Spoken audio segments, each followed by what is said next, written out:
Hello दोस्तों, आपका हमारे मोटिवेशनल समीर भाई यूट्यूब चैनल में स्वागत है।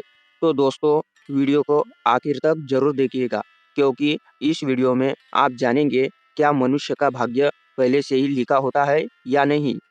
तो चलिए बिना देरी किए वीडियो को शुरू करते हैं और आपको बताते हैं हमारे भाग्य में जो भी कुछ घटना घटती है वह पहले से ही तय है। दोस्तों, गरुड़ पुराण में बताया गया है कि मनुष्य के भाग्य में जो भी कुछ जन्म से मृत्यु तक जो भी घटना घटती है वह पहले से ही तय होता है। दोस्तों, मृत्यु और जन्म ही एक ऐसा सत्य है जिसे कोई टाल नहीं सकता। पर दोस्तों, हम यह नहीं जान पाते कि हमारा भाग्य हमारे जन्म से पहले ही लिखा होता है या जन्म के बाद। लेकिन गरुड़ पुराण में जन्म मरण कर्म के बारे में विस्तार रूप से जानकारी दिया गया है। तो चलिए शुरुआत करते हैं गरुड़ पुराण की उस ज्ञानवर्धक प्रस्तुति कि मनुष्य का भाग्य कब लिखा जाता है। क्या मनुष्य का भाग्य उसके जन्म से पहले लिखा जाता है या फिर जन्म के बाद। दोस्तों, गरुड़ पुराण की इस ज्ञानवर्धक प्रस्तुति में आप खो जाएंगे। उससे पहले हम आपको बता दें कि इस वीडियो को आधा अधूरा देखने की गलती बिल्कुल भी ना करें क्योंकि यह गरुड़ पुराण की ज्ञानवर्धक प्रस्तुति है, क्योंकि आपके जीवन से जुड़ी हुई है। गरुड़ पुराण की इस रहस्यमय ज्ञान को जानने के बाद आपके जीवन से जुड़े समस्त लोभ क्रोध मोह और दुख का अंत होगा। तो चलिए सुनते हैं अब। दोस्तों, भगवान श्री कृष्ण कहते हैं कभी भी किसी व्यक्ति को गरुड़ पुराण की बातों को आधा अधूरा नहीं सुनना चाहिए, क्योंकि दोस्तों आधा अधूरा ज्ञान बिल्कुल विष के समान होता है। इसीलिए दोस्तों, आपसे यही आग्रह है, आप इस वीडियो को बिना स्किप किए आखिर तक जरूर देखिएगा। साथ ही हमारे इस वीडियो को एक लाइक करके चैनल को सब्सक्राइब कर लीजिएगा। और हाँ दोस्तों, कमेंट बॉक्स में राधे कृष्ण लिखकर ईश्वर को आप अपना आभार व्यक्त जरूर कर दीजिएगा। इससे आपके जीवन से सभी दुखों का अंत होगा। तो चलिए दोस्तों, जानते हैं गरुड़ पुराण में श्री कृष्ण जी ने बताया है कि हर मनुष्य के जीवन में जो भी कुछ होता है वह पहले से ही तय होता है, उसे कोई टाल नहीं सकता। दोस्तों, गरुड़ पुराण हमें जन्म मृत्यु से लेकर वर्तमान जीवन कैसे जिए यह सभी चीजों के बारे में सिखाता है। दोस्तों, मनुष्य का भाग्य पहले से ही लिखा गया है, लेकिन हमारे कर्म इसके फल को निर्धारित करते हैं। अच्छे कर्मों से सुख और शांति मिलती है, जबकि बुरे कर्मों के दुष्परिणाम भुगतने पड़ते हैं।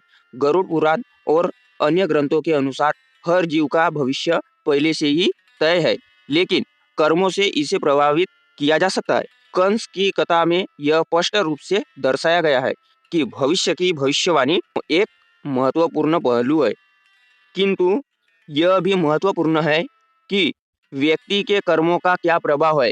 यह संकेत करता है कि मनुष्य के पास अपने भविष्य को बदलने की क्षमता विद्यमान है।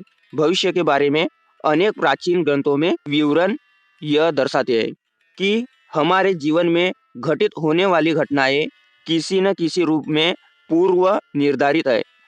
यह विचार हमें सोचने पर मजबूर करता है कि क्या हमारी नियति वास्तव में पहले से तय है। महाकवि वाल्मीकि द्वारा लिखित रामायण में श्री राम का 14 वर्ष का वनवास पहले से निर्धारित था, जो यह दर्शाता है कि महान व्यक्तियों का भविष्य भी निश्चित होता है।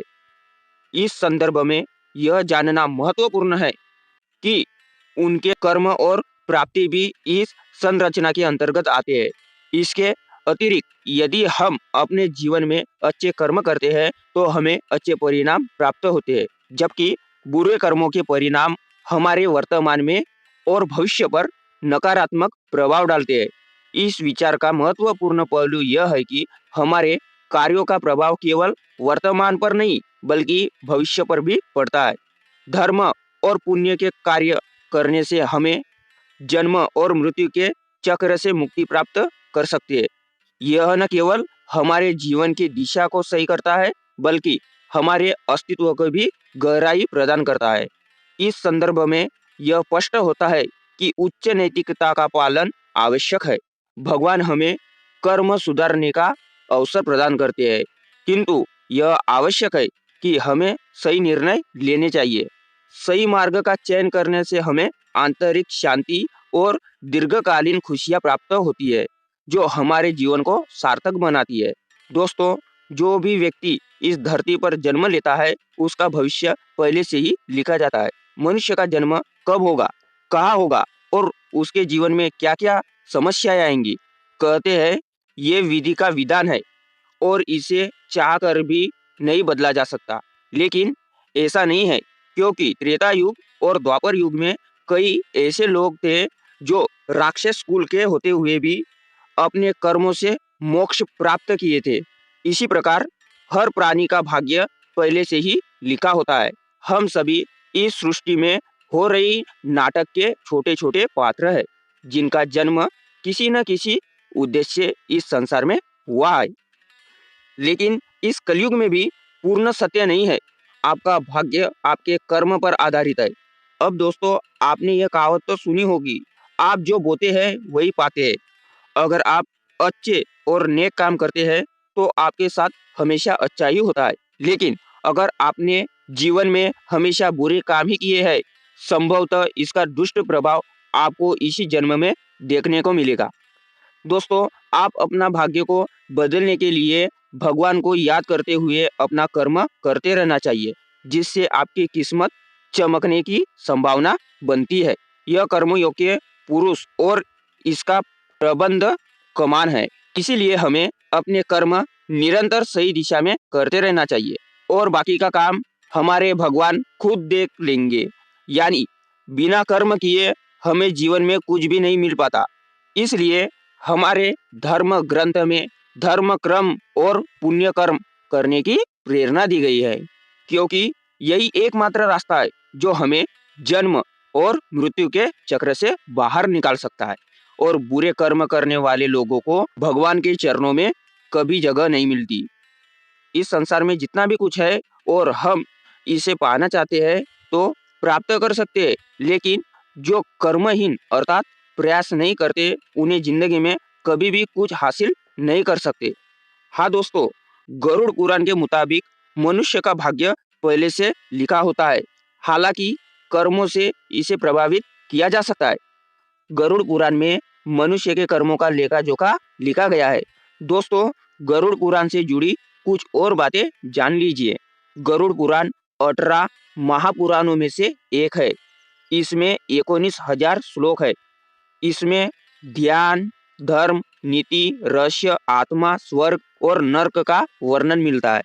गरुड़ पुराण को किसी व्यक्ति की मृत्यु के बाद पढ़ने की परंपरा है।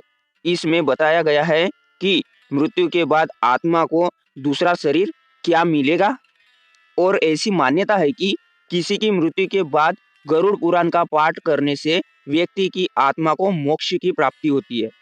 तो चलिए दोस्तों, बस आज के लिए इतना ही। अभी तक आपने हमारे मोटिवेशनल समीर भाई चैनल को सब्सक्राइब नहीं किया तो कर लीजिएगा। तो मिलते हैं अगली नई वीडियो में, तब तक के लिए जय श्री कृष्णा, बाय बाय।